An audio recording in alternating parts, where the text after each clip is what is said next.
हाँ जी।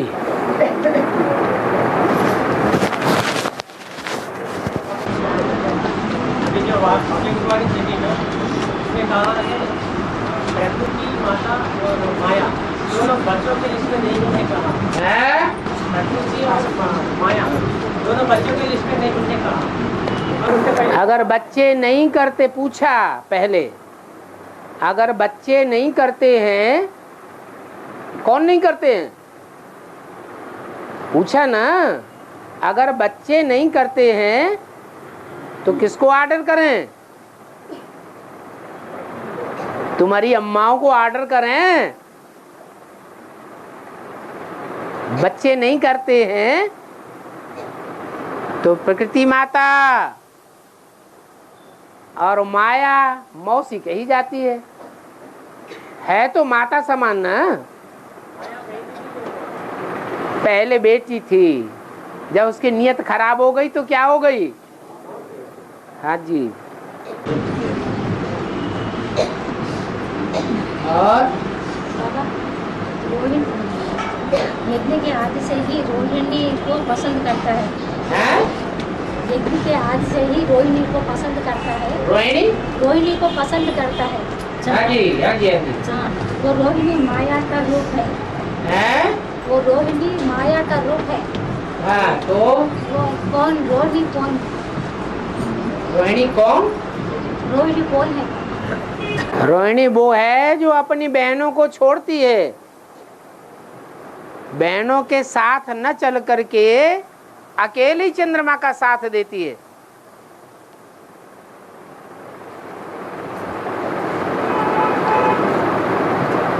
क्या?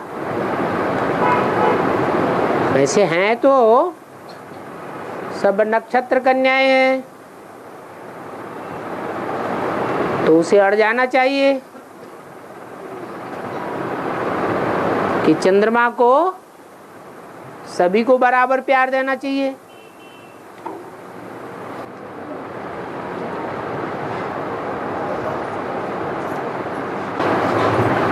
बाप की भी ऐसी ही आस है, लेकिन ऐसा होता नहीं है। हाँ,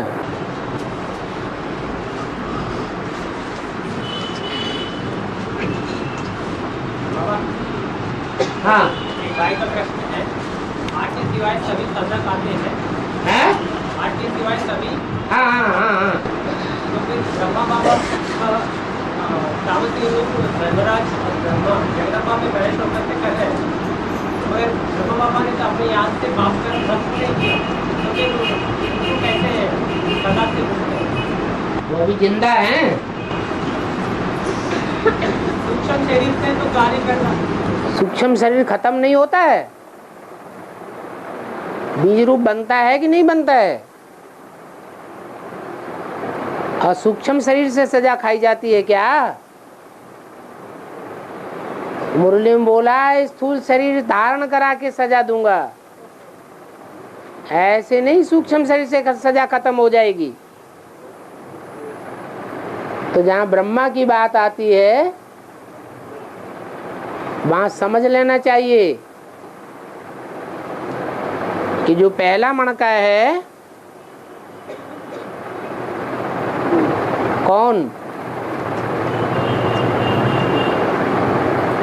बाप।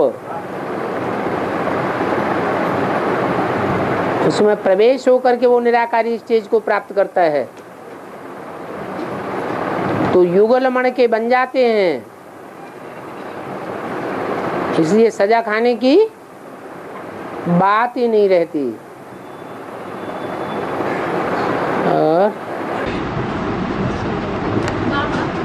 कथनी और करनी एक जैसे नहीं होती, समझते एक होता है। कथनी करनी एक नहीं होती। हाँ, तो उठेंगे कैसे ना?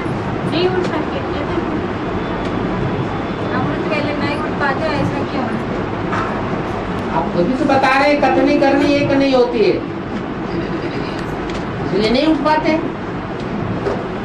एक करेंगे तो उठेंगे।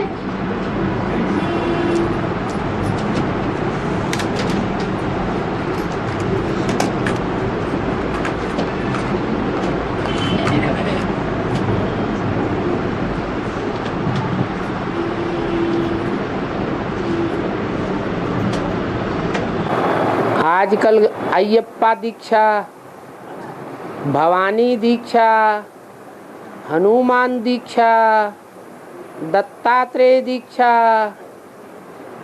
शिव दीक्षा, अम्मा भगवान दीक्षा, ये चल रहा है।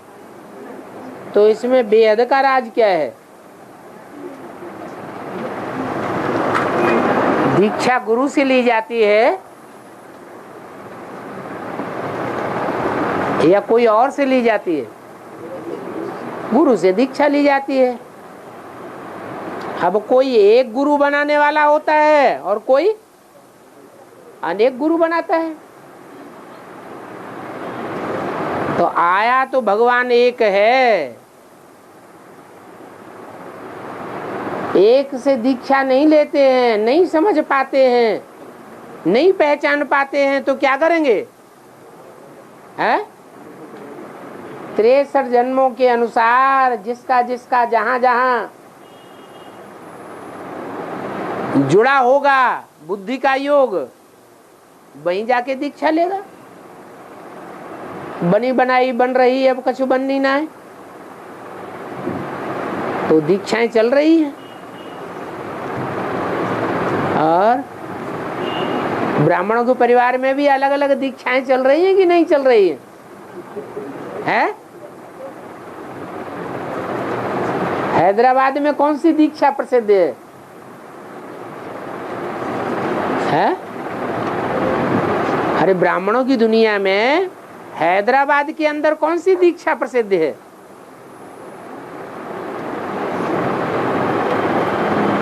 अरे हैदराबादी गुरु का भी कोई नाम होगा कि नहीं होगा? भूल गए? हैं? दत्तात्रेय का नाम ही भूल गए? हैं? दत्तात्रेय दीक्षा चल रही है कि नहीं चल रही है? नहीं चल रही है? चल रही है। और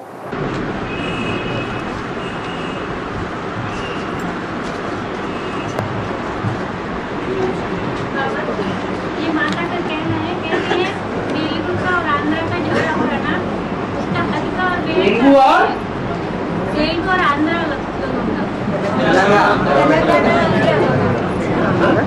तेलंगाना और आंध्र दो पार्टी दो शहर दो राज्य बनाने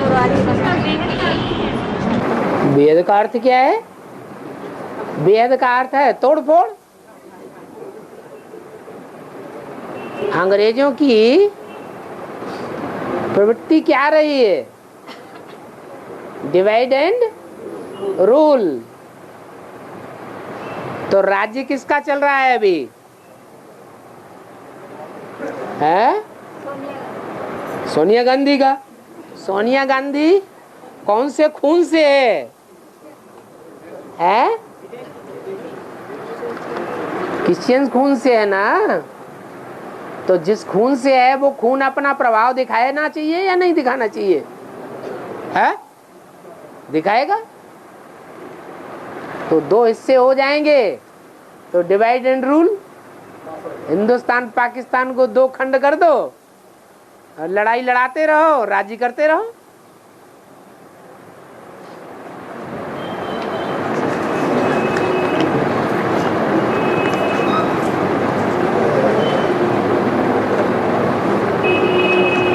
तो इकट्ठे सिर जमने लगे।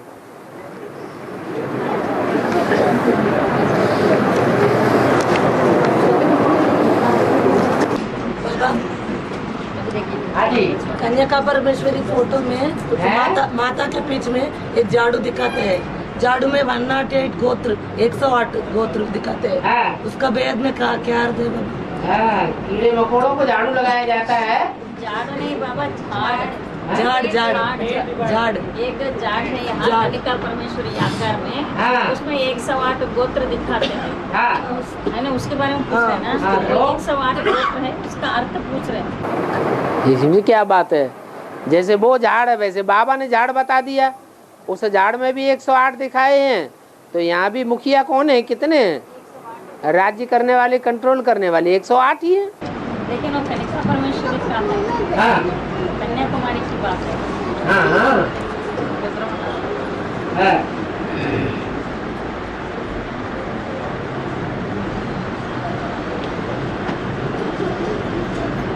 उसके साथ साथ ना वो 108 गोत्र वाले अग्नि प्रवेश करते हैं, उनको श्रेष्ठ माना जाता है।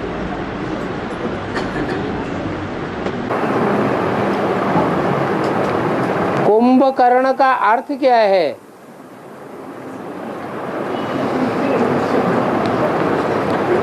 कुंभ माने बुद्ध रूपी घड़ा। क्या? कुंभ माने बुद्ध रूपी घड़ा और उसमें कर्ण, कर्ण माने कान।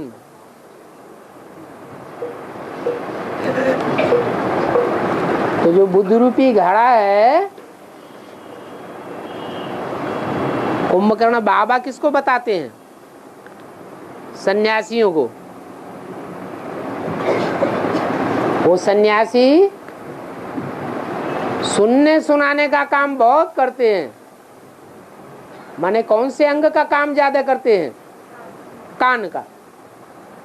तो उन दोनों को मिला करके उनका नाम रख दिया है कुंभकर्ण। ये बुद्ध रूपी खोपड़ा भी उनका खूब चलता है।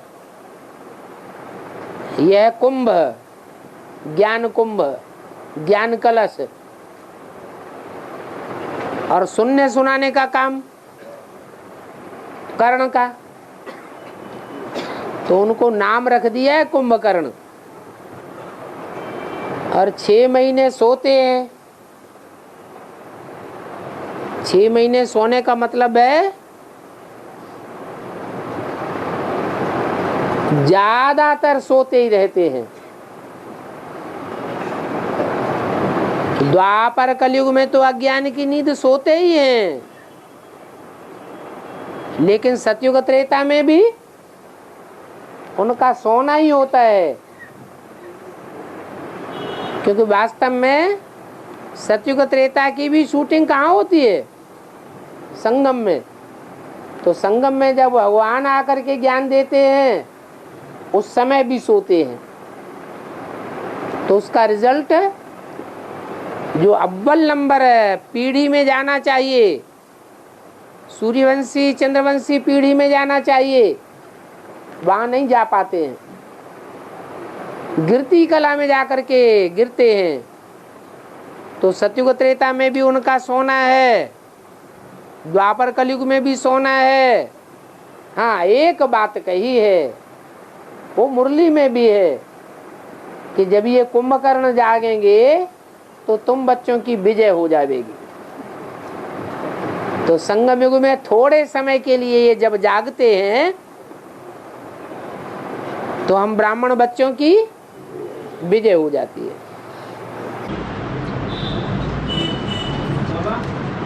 हाँ, जम्मू के वार्तालाप के अंदर हाँ,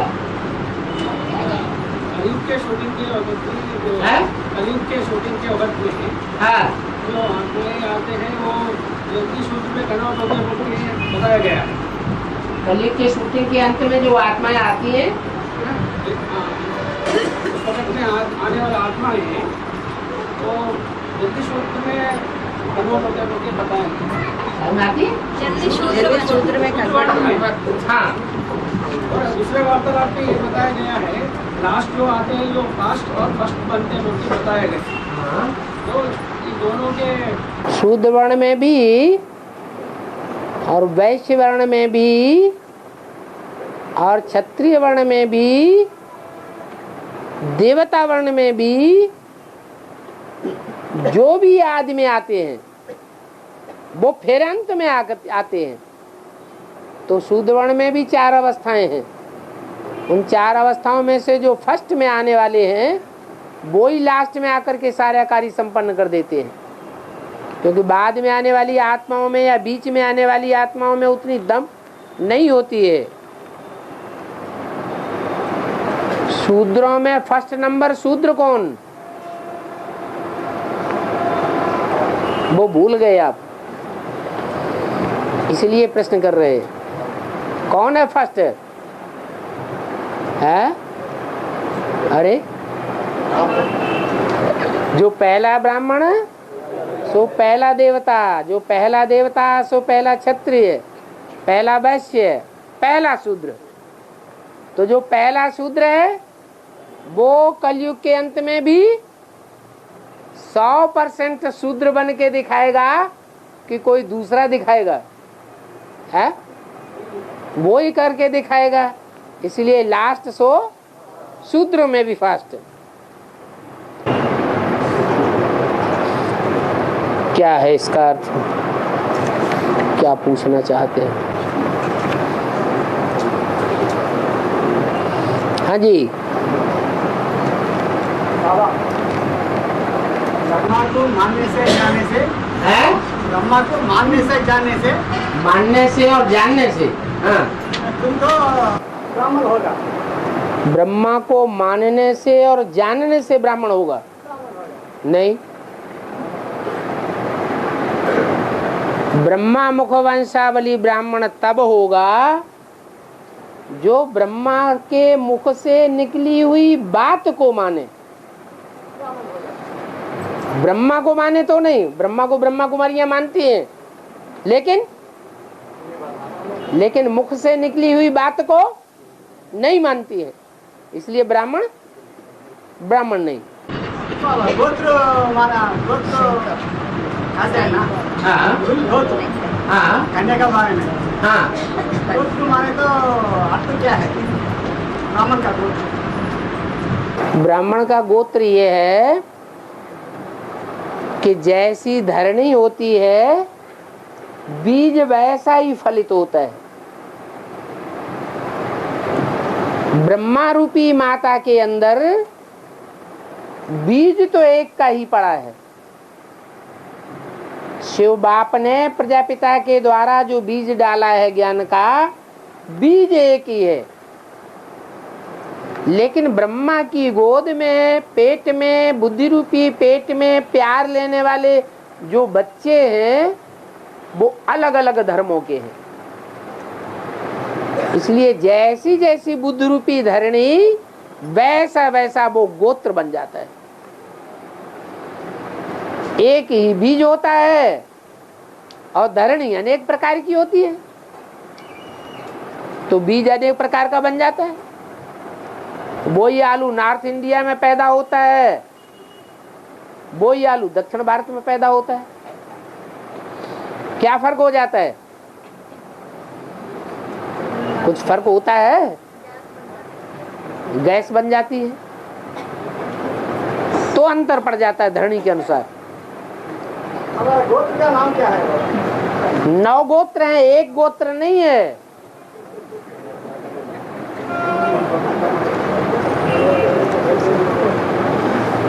एक गोत्र नहीं है, जैसा जैसा काम करेंगे वैसा वैसा गोत्र बन जाएगा। गोत्र का नाम क्या है? अरे 9 ऋषि हुए हैं, उन 9 ऋषियों ने जो संतानें पैदा की हैं उनके आधार पर, उनके खून के आधार पर, यहाँ है संकल्पों का गुण, उन संकल्पों के खून के आधार पर 9 गोत्र बन जाते हैं। यहाँ ब्राह्मण है सभी, लेकिन कोई ब्राह्मण है सतयुग में पहले जन्म में जाकर के ब्राह्मण बनेंगे, वो देवता बनेंगे। कोई पहले जन्म के देवता नहीं बनेंगे, दूसरे जन्म के देवता बनेंगे। उनकी कला चौथाई कम हो जाएगी। कोई तीसरे जन्म के बनेंगे। तो जैसे जैसे नीची उतरती कला में जाके जन्म लेंगे, वैसे वैसे उनके कंट्रोलर जो नारायण हैं वो कमजोर कला के बनते जाएंगे। वो कमजोरी द्वापर युग से सामने आ जाएगी। कोई किस धर्म में कन्वर्ट होंगे, कोई किस धर्म में कन्वर्ट होंगे, कोई में इस्लामी प्रवेश करेगा, कोई में बौद्धि प्रवेश करेगा, कोई नारायण में क्राइस्ट प्रवेश कर जाएगा। तो 9 प्रकार के जो धर्म पिताएं हैं वो 9 नारायण बनने वाली आत्माओं में जो देव आत्माएं बनती हैं उनमें प्रवेश कर जाते हैं। तो दुनिया में जो ब्राह्मणों के 9 वेत्र गाए गए हैं वो इस समय फाउंडेशन पड़ रहा है।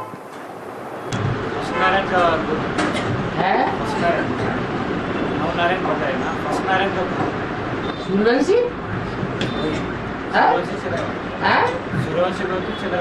चंद्रवंशी असली तो ये नाम है, बाकी तो गुरुओं ने नाम दे दिए हैं।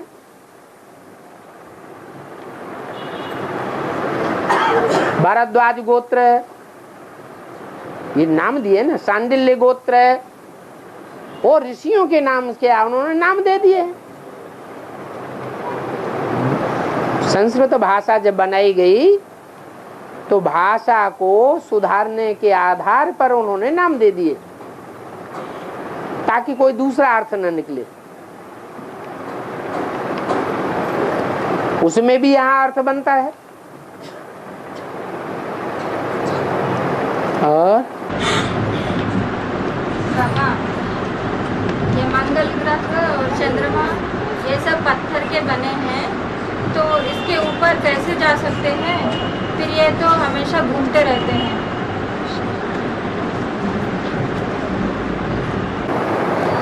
पत्थर हो मिट्टी हो ये एक दूसरे के आकर्षण पर रहते हैं कि बिना आकर्षण के रहते हैं। और ऊपर नीचे क्या है? ऊपर नीचे तो कुछ है ही नहीं, ये तो आकर्षण के आधार पर एक दूसरे से घूमते रहते हैं, चक्र चलता रहता है। और जब वो चक्र बिगड़ता है तो कहीं न कहीं बैलेंस का विस्फोट होता है। वो विस्फोट यहाँ इंडिया में, वो यहाँ क्या पृथ्वी के ऊपर होता है। एटम की विस्फोट होने के कारण पृथ्वी का बैलेंस बिगड़ जाता है, बड़े बड़े भूकंप आते हैं और पृथ्वी से बैलेंस बिगड़ते बिगड़ते 9 ग्रहों में बिगड़ जाता है। और अव्यक्त मुरली नहीं कहेंगे, अव्यक्त वाणी में हाँ 26/12/78 की अव्यक्त वाणी में बाप दादा का एक प्रश्न है। कोई महारथियों के संस्कार ब्रह्मा समान ज्यादा है और कोई के विष्णु समान संस्कार है। कोई की जन्मपत्ति में आदि से अंत तक स्थापना के निमित्त बनने के संस्कार है के? आदि से अंत तक स्थापना के निमित्त बनने के संस्कार है। साधना स्थापना के संस्कार है। हाँ। और कोई के पालन के संस्कार है। हाँ, इसका रहस्य क्या है? वो एक ही बात तो हुई। पालना के संस्कार माने विष्णु के संस्कार, स्थापना के संस्कार माने ब्रह्मा के संस्कार। जिसने जिसको फॉलो किया है वैसे ही संस्कार आएंगे। कोई ने ब्रह्मा को बात फॉलो किया, ब्रह्मा की बात ज्यादा ऊपर रखी,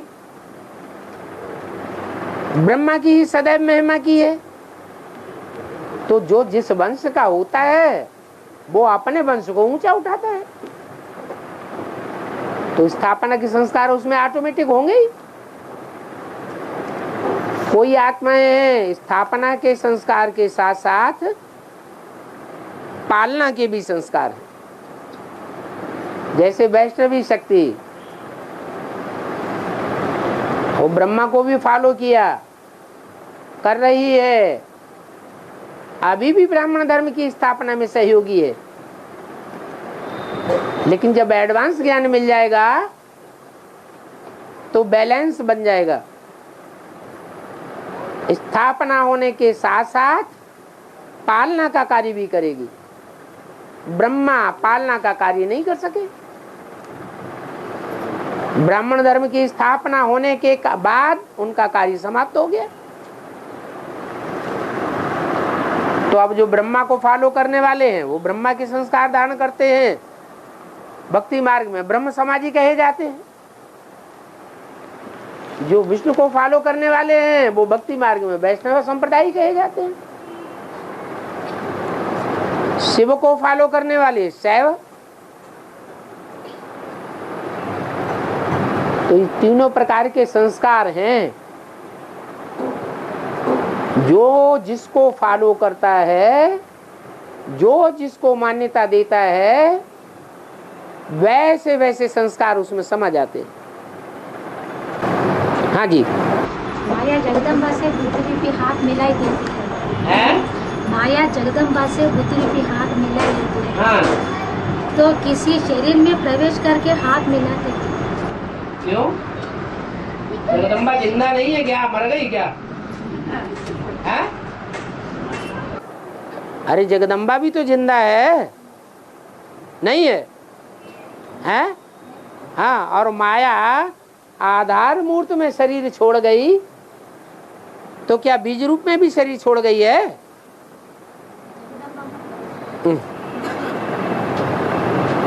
बीज रूप आत्माओं में ऐसी आत्माएं नहीं है माया के ग्रुप की।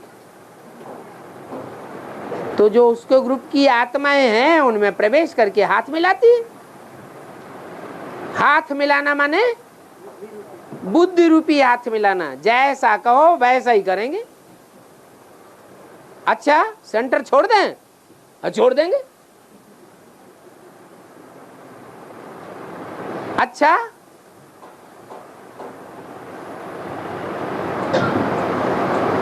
क्या करें? शादी कर लें? ना ना शादी नहीं करो, अभी रुको।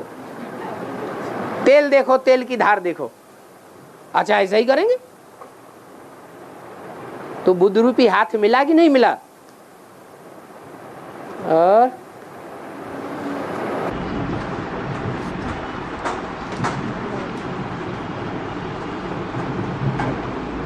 बाबा एक बात का प्रश्न है।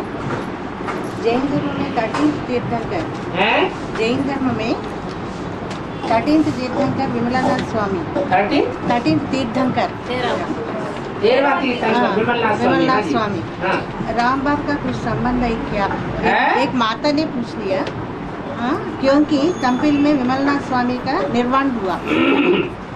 भक्ति मार्ग में आदि सनातन देवी देवता धर्म को ही सबने फॉलो किया है। कोई ने किस रूप से, कोई ने किस रूप से। जैनियों ने और सिखों ने जो फॉलो किया है वो स्पष्ट दिखाई पड़ता है। जैनियों ने फॉलो किया है 24 अवतारों के आधार पर। हिंदुओं के 24 अवतार बताए गए, तो जैनियों में भी 24 तीर्थंकर बताई दिए गए। वो भगवान का स्वरूप है।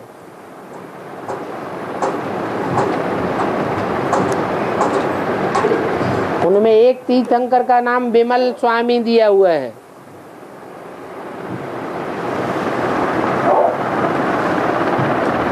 जिनकी यादगार कंपिल में दिखाई गई है मूर्ति के रूप में।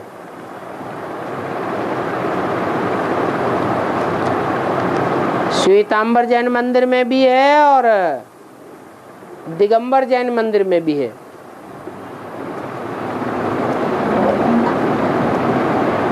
तो दोनों ही एक। जैसे कोई अभी कहे कि बाप दादा एक हैं या अलग अलग हैं।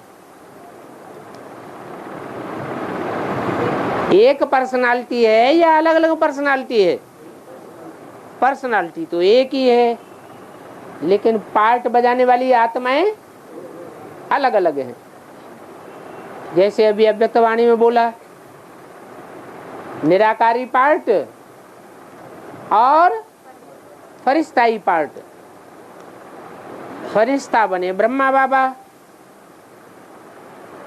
और निराकारी स्टेज में बीज रूप रहने वाली है आराम की आत्मा। तो जैसे ये दोनों आत्माएं मिलकर के एक ही पार्ट है, उसको दो रूपों में दिखाई दिया गया है। दिलवाड़ा मंदिर में एक नीचे मंदिर है सफेद मूर्तियों का, और एक ऊपर मंदिर है काली मूर्तियों का। वहीं पर जो काली मूर्तियों का मंदिर है वो एडवांस पार्टी की यादगार है, नग्न मूर्तियां हैं सारी। और जो श्वेतांबर मंदिर है उसमें कपड़े पहने हुए बैठे हैं, सफेद मूर्तियां हैं। तो ऐसे ही विमलनाथ स्वामी के 2 प्रकार के मंदिर हैं, दिगंबर मंदिर और श्वेतांबर मंदिर। पर्सनालिटीज के रूप में मूर्तियां दोनों जगह एक ही हैं, लेकिन एक जगह पार्ट बजाया है श्वेत और अंत में पार्ट बजाया है विनाशकारी काला पार्ट। और वहां खास ये दिखाया गया है कि उनका जन्म भी वहीं हुआ, उनकी शिक्षा दीक्षा भी वहीं हुई, उन्होंने पुरुषार्थ भी वहीं किया, तपस्या भी वहीं की और उनका निर्वाण भी वहीं हुआ। कहाँ है? कंपिली नगर में। और तीर्थंकरों का ऐसा नहीं दिखाया है। उनका जन्म कहीं हुआ है तो शिक्षा दीक्षा कहीं हुई है, तो तपस्या कहीं की है और मोक्ष कहीं हुआ, निर्वाण कहीं हुआ है।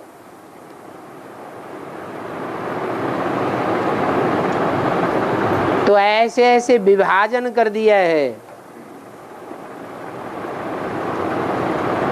वास्तव में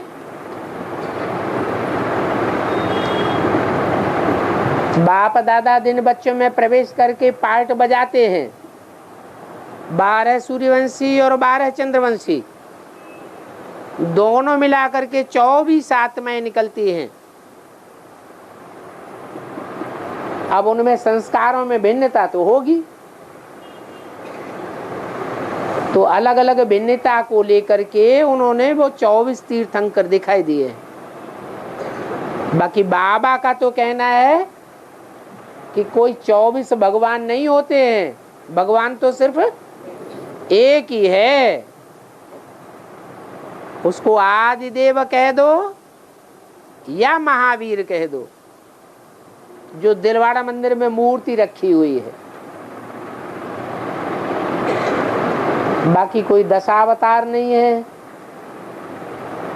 24 अवतार नहीं है।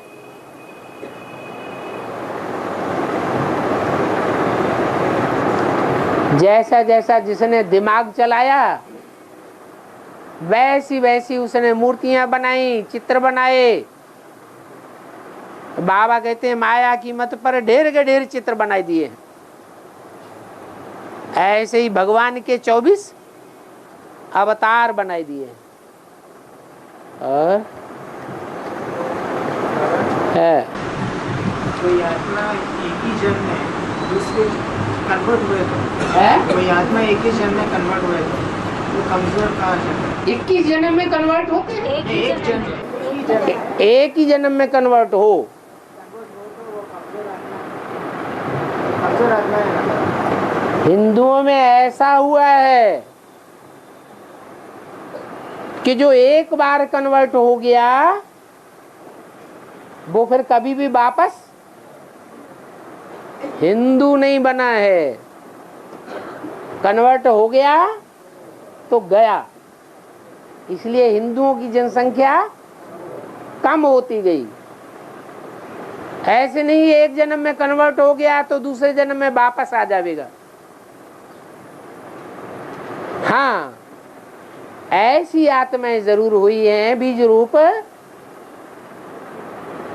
जो जन्म लेने के बाद दूसरे धर्म में जन्म लेने के बाद कन्वर्ट नहीं होती है। कोई धर्म में उनको जन्म मिल गया फिर कन्वर्ट नहीं होती है। हाँ, मोह के वशीभूत होकर के अगले जन्मों में जाकर के जिसके साथ मोह पैदा हो गया वहां जन्म ले सकती है, उसे कन्वर्सन नहीं कहा जाता है। सम्राट अशोक जो है, सम्राट अशोक उसी जन्म में बौद्ध मत लेता है, क्या कंसर्न आत्मा उसके आगे जन्म में बौद्ध नहीं बनता है? उसी जन्म में तो कन्वर्ट होता है। हाँ, उसी जन्म में, एक ही जन्म में, पहले तो एक ही जन्म में कन्वर्ट होगा ना, बाद में उसी धर्म में जन्म लेता रहता है। लास्ट में जाकर के फिर नंबर लगेगा, जब भगवान आए तो हर धर्म से कन्वर्ट हुई भारतवासी आत्माओं को उठाता है और फिर देवता बनाता है। और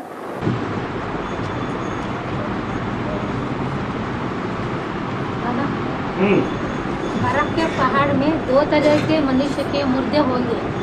बर्फ के पहाड़ में 2 तरह के मनुष्य के मुर्दे होंगे। 2 तरह के मनुष्य के मुर्दे होंगे। हाँ, एक होगा जिन्होंने योग बल से सिद्धि प्राप्त नहीं कर पाई, उनके शरीर तो सड़ जाएंगे। वो कितने होंगे? एक होंगे जो योग बल से अपने शरीर, उनके अपने शरीर सड़ते नहीं है। और एक मुट्ठी पर वो बच्चे होंगे जिन्होंने योग बल से सिद्धि प्राप्त कर ली। मुट्ठी पर माना, वो कितने होंगे बर्फ के अंदर? जो बर्फ पड़ेगी और बर्फ के ऊंचे ऊंचे पहाड़ बन जाएंगे, सारी दुनिया में बर्फ ही बर्फ जम जाएगी, ठंडी ही ठंडी हो जाएगी, टेम्परेचर बिल्कुल गिर जाएगा। वो तो तब होगा जब 500 करोड़ की दुनिया पहले ही खत्म हो चुकी होगी। वो तो हाय हाय करके खत्म होंगे। जो हाय हाय करके खत्म होंगे उनको वो बर्फ का नजारा नहीं मिलना है, उनके शरीर तो सड़ जाएंगे।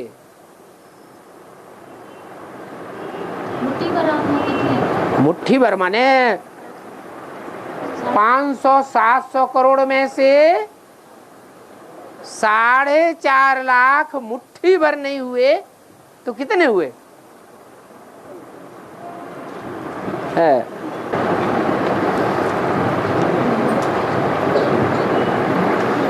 बाबा कभी कभी आते हैं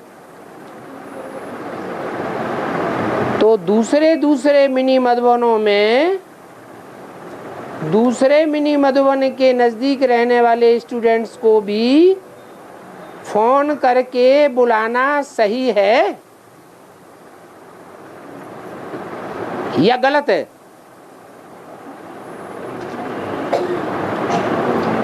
हाँ?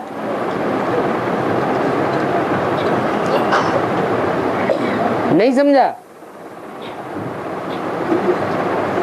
हाल इंडिया में ढेर के ढेर मिनी मधुबन तैयार हो रहे हैं और निमंत्रण भी मिल रहे हैं। जैसे ब्रह्मा कुमारियों में हुआ, सेंटर खुलते गए, तो जब बहुत बहुत सेंटर बढ़ने लगे तो ब्रह्मा कुमारियों में क्या झगड़ा होना शुरू हुआ है? हमारे सेंटर पे आओ, उधर नहीं जाओ, इधर आओ, इधर नहीं आओ तो उधर जाओ, उधर आओ। ये खींचातानी शुरू हो गई। तो ऐसी खींचातानी की एक पर्ची इधर भी आई है।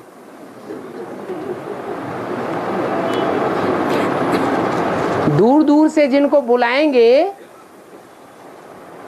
तो उन लोगों को तो बुलाना ठीक है जिनका बाबा के 1-2 बार आने से पेट नहीं भरता है। साल में 1-2 बार बाबा मिल जाते हैं, 3-4 बार मिल जाते हैं तो बुद्धि तृप्त नहीं होती है।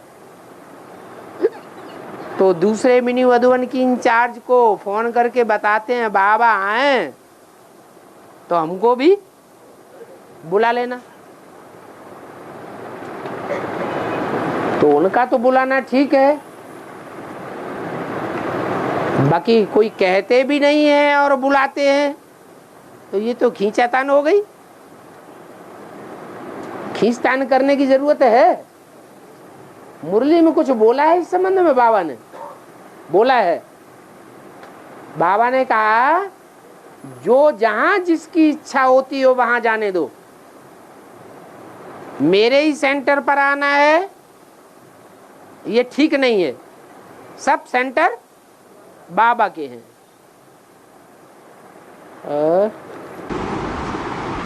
बाबा, दिल्ली की कन्याएं माताओं को दिल्ली की कन्याएं माताओं को अंत तक सहयोग मिलता है, सहयोग मिलता है, सहयोग लेने का अधिकार है। कैसे भी ऊंच नीच हो जाए, ऊंच नीच हो जाए, भगवान बांधा हुआ है सहयोग देने के लिए। तो कौन है जो एडवांस के आदमी जिन्होंने सहयोग दिया?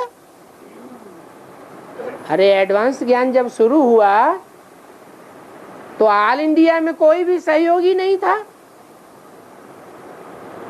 ऑल इंडिया के शहरों में कोई भी सहयोगी नहीं मिला, कोई भी शहर में सहयोगी नहीं मिला। और कहाँ की कन्याओं माताओं भाइयों ने सहयोग दिया? दिल्ली वालों ने सहयोग दिया। तो जिन्होंने आदि में सहयोग दिया है, जबकि सारी दुनिया में भगवान के पार्ट का सहयोगी कोई नहीं था, तो उस सहयोग की वैल्यू है या नहीं है? है। अब वो दिल्ली की कन्याएं माताएं भाई लोग कितने भी विरोधी हो जाएं, कितना भी नुकसान पहुंचाएं या कितनी भी ग्लानि करें,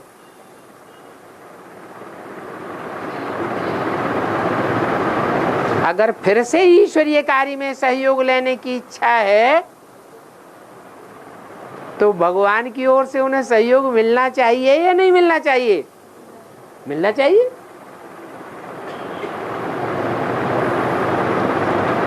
फसल बोने का मौसम होता है, मौसम के शुरुआत में ही जो बीज डाला जाता है वो ज्यादा फलदायी होता है, और मौसम बीत जाने के बाद जो बीज डाला जाता है उसके रिटर्न में पैदाइश ज्यादा नहीं मिलती है। ये कुदरत का नियम है, वो भगवान का नियम है।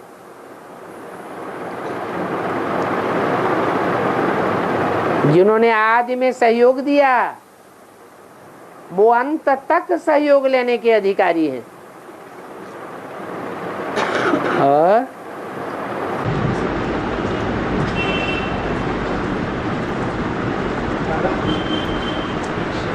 लॉ को हाथ में नहीं लेना, वो ब्राह्मण परिवार में ही लागू होता है या बाहर की दुनिया में भी लागू होता है? बाहर की दुनिया में भी लागू होता है।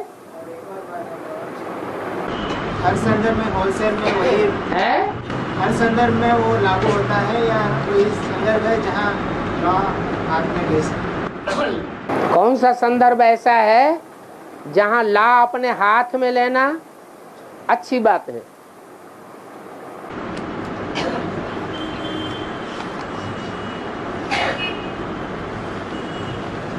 बताओ।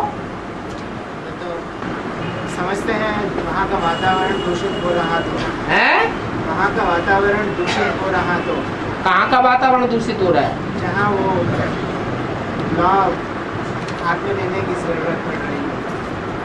लॉ हाथ में कौन लेने का अधिकारी है?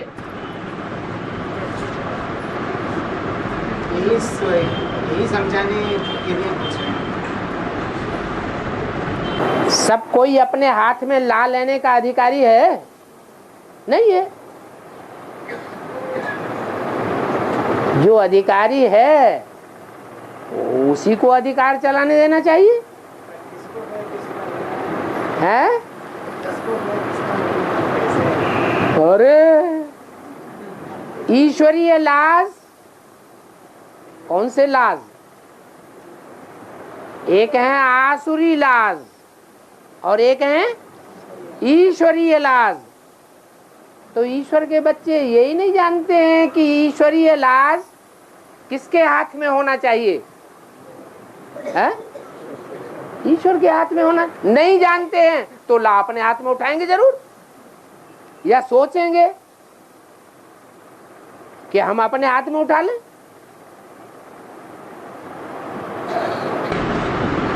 ऐसे भी कहते हैं कि बाबा ने उस समय हमको निर्णय बनाया होगा। बनाया होगा ये अनुमान है या सच्चाई है?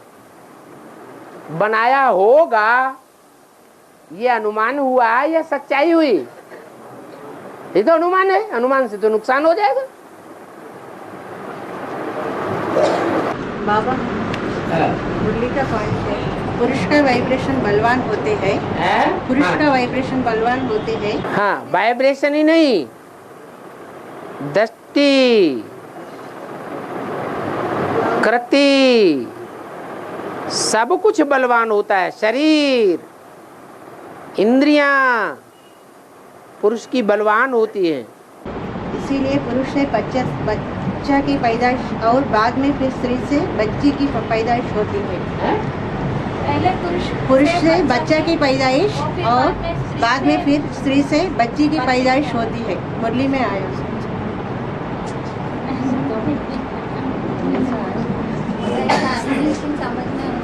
नहीं, बीजारोपण करने के समय की बात है, कैसे किए ना, स्त्री पुरुष का जो संस्कार होता है, तो पुरुष के संस्कार के अनुसार जो बच्चा पैदा होता है पुरुष का ही वाइब्रेशन से बनता है। जो बच्ची बनती है स्त्री के वाइब्रेशन से बनती है। वो पॉइंट सुनाया, ये लोग सुनने में गलत लिख लिया है ना। लक्ष्मी के अंदर जब दो बच्चे होते हैं, बच्चा एक बच्चा, तो बच्चा पैदा होता है नारायण के वाइब्रेशन से, बच्ची पैदा होती है लक्ष्मी के वाइब्रेशन से। ये बताया गया कैसे, लेकिन वो उल्टा भाषा न बजाने की वजह से कुछ गड़बड़ होता ही है। बाप बड़े पैदा करता है।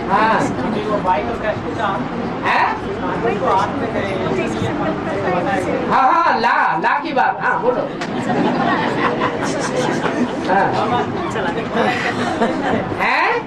संदर्भ है, कोई आदमी अपने सामने बंदूक लेकर खड़ा है, बंदूक लेके खड़ा है, तो फिर अपने आत्मरक्षा करने के लिए कानून को हाथ।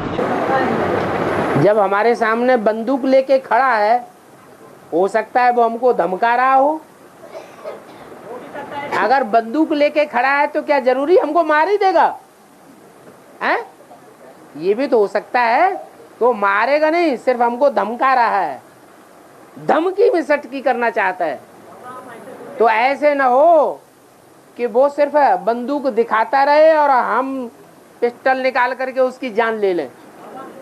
बाबा अभी ये अनुमान भी नहीं करना चाहिए ना, वो सिर्फ धमकाने के लिए दिखाया, अनुमान से नुकसान होता है। बाबा ने ये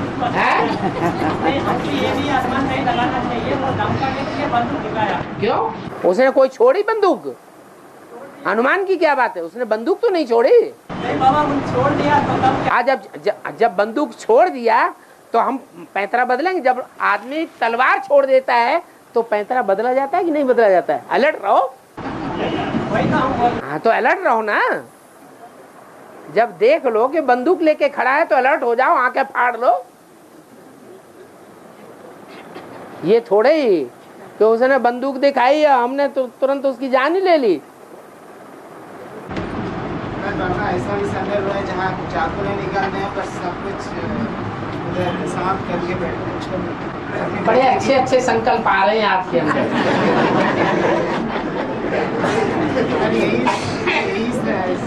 सोचो सोचो कौन सा भूत आ रहा है। रुद्रमाला के मणकों में ढेर के ढेर भूत आने वाले हैं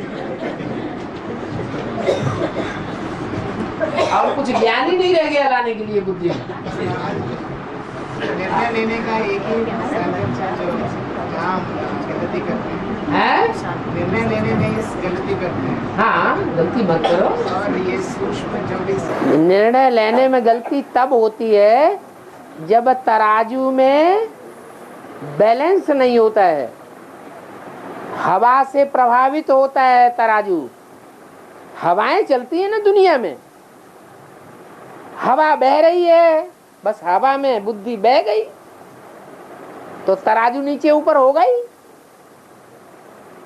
इसलिए प्रैक्टिस सिखाई है बाबा ने। बीज रूप स्टेज में रहो, निराकारी स्टेज में रहो, निर्णय फौरन होगा और सही निर्णय होगा।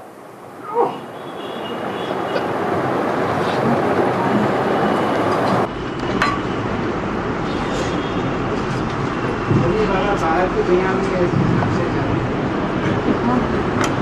बाहर की दुनिया में ये कभी साक्षात है कि करें या न करें। बाहर की दुनिया में तो हम जानते हैं कि ला असुरों के हाथ में है। ब्राह्मणों की दुनिया में तो ला पक्का हमें निश्चय है कि धर्मराज बाप भगवान स्वयं आया हुआ है, धर्मराज को साथ लेकर के आया हुआ है। यहाँ दूध का दूध और पानी का पानी होने वाला है, तो ला हाथ में लेने की बात कहां से आ जाती। विश्वास नहीं है, अनिश्चय है, तो फिर ला अपने हाथ में लेंगे।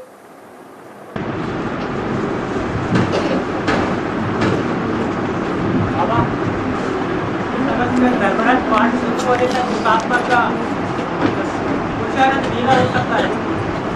हाँ, पुरुषार्थ ढीला होता क्यों है? धर्मराज आएगा तब इसका विरोध करेगा। वो आएगा तब आएगा। हमारा पुरुषार्थ ढीला क्यों होता है, उसका कारण मालूम है? मतलब नहीं, पहले पुरुषार्थ ढीला क्यों होता है? अरे ये तो बताओ ना, पुरुषार्थ ढीला क्यों होता है?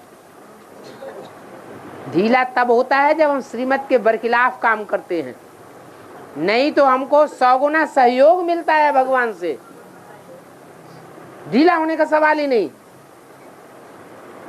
जितना ज्यादा माया का प्रकोप हो उतना पुरुषार्थ भी हमारा तीव्र हो जाता है।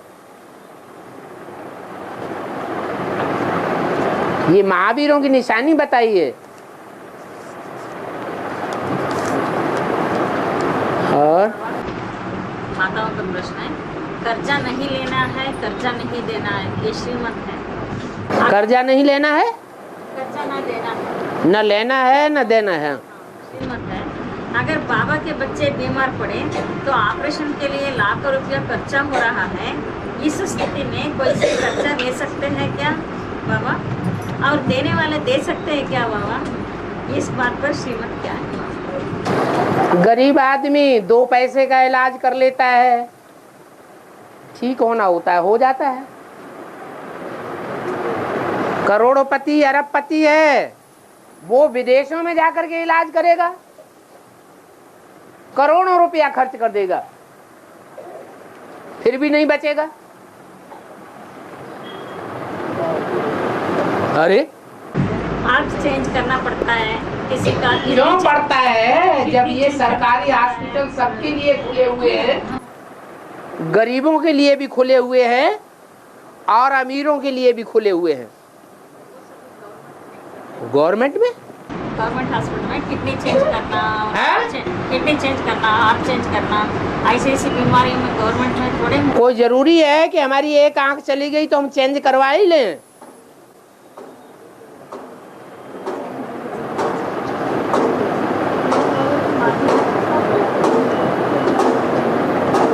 अरे घर वाले सहयोग देते हैं स्वेच्छा से, तो उनकी किडनी खींच के अपने में डलवा लो। कैंसर हो जाता है, हर साल उनका खून पूरा बदलना पड़ता है। अब क्या जबरदस्ती दूसरों का खून खींचना है क्या? ब्राह्मण परिवार में तो सब हैं ही गरीब, भावना भी बहुत है, तैयार हो जाएंगे खून देने के लिए। हर साल सबका खून खींचते रहेंगे? हैं?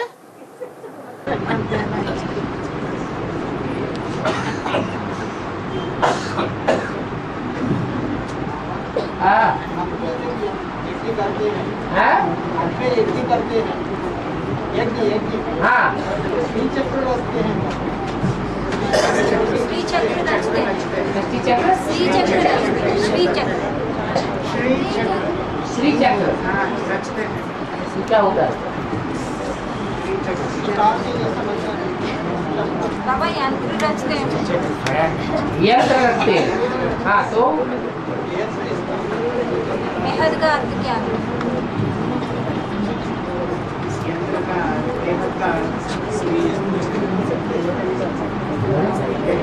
चार चित्र रोज देखते हो तो भी जवाब नहीं मालूम पड़ता। यहाँ यज्ञ रचा जा रहा है कि नहीं रचा जा रहा है? तो यहाँ कुछ रखा जाता है कि नहीं रखा जाता है? वही तो बात है। मनुष्यों की लाश को जलाने के बाद उनकी हड्डियों और भस्म को पानी में क्यों डालते हैं? इसका बेहद में अर्थ क्या है?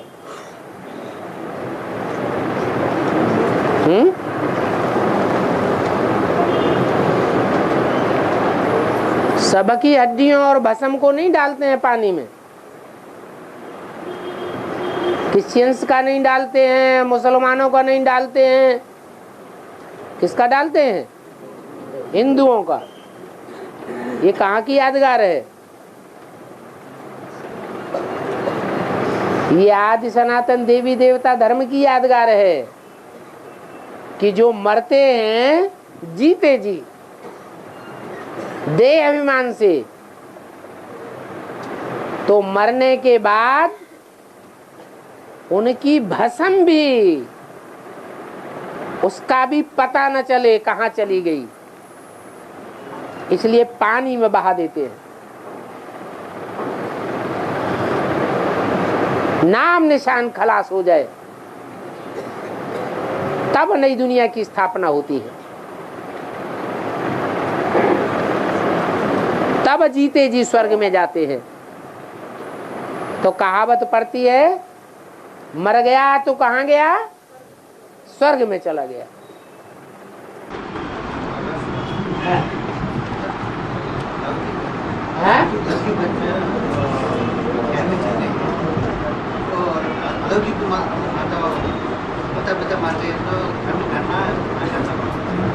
बच्चा ज्ञान में चलता है, माता पिता मर जाते हैं, तो कर्म करना है कि नहीं करना? बच्चे ज्ञान में चलते हैं और माँ बाप शरीर छोड़ देते हैं।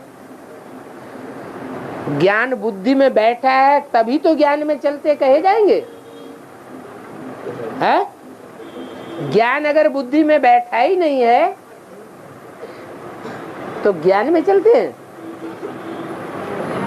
ज्ञान बुद्धि में बैठा है तो ज्ञान तो ये कहता है लौकिक संबंधियों से न कुछ पूछना है और न उनकी मत पर चलना है। ज्ञान क्या कहता है? शरीर छूटा और आत्मा जाकर दूसरी जगह जन्म ले लेती है 1 सेकंड में। ये शरीर सड़ेगा, उस मुर्दे को तुरंत भस्म कर दो, बस, और कुछ नहीं। 13वीं करना है, चौथा करना है, कढ़ी बनाना है, वो तो लौकिक संबंधी दबाव डालेंगे।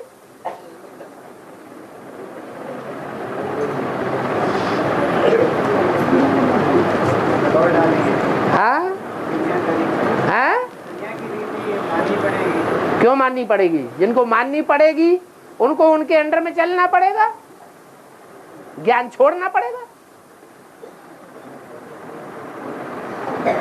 अभी के किए हुए संस्कार अंत समय में उभरेंगे या नहीं उभरेंगे? लंबे समय का किया हुआ ज्ञान का पुरुषार्थ अंत में काम आवेगा।